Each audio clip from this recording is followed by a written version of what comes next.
Трет ден земјоделците од Свети Николе и Лозово со трактори ја блокираат едната коловозна лента на патот Свети Николе Велес.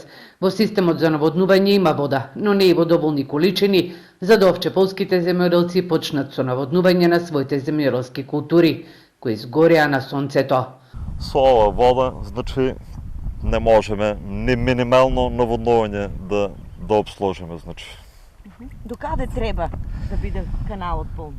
Да биде берем 60-70 центима, значи оно си има до каде си било, тоа беше пола ден, од тогаш нема каде, како што гледате, значи тоа е водостоел. Апелирам до министерот за земјоделие, до премиерот, да дојде да го сослуша овај народ што имат проблем.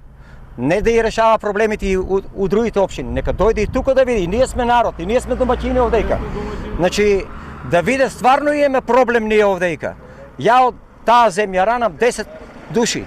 Директорот на водостопанство Брегалница Благојчо Богатинов за Телма вели дека синоќа во атарот на село Долни Балван откриени се кратци на водата, со асистенција на полицијата се затворил вентилот за да потече водата кон Овче поле.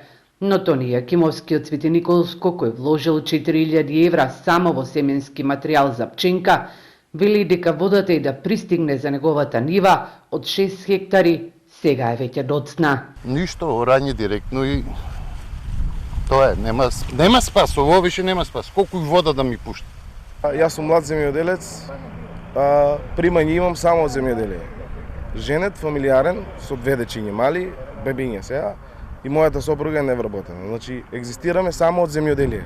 Од друго примање немаме ништо. За оваа година нема да ни стигнат парите да ги покопеме давачките према државата, а не да останат за нас да живееме и да продолжиме да функционираме. Земјоделците од Брегалничкиот и Овчеполскиот регион се револтирани што е изголемена и цената на водниот надоместок во зависност од земјоделската култура. Овчеполските земјоделци денеска побараа да бидат ослободени од плаќање на водарина, бидејќи годинава поради тоа што навреме не ја добија водата, трпат големи штети на нивните земјоделски култури, а од некои нема ниту да добијат род.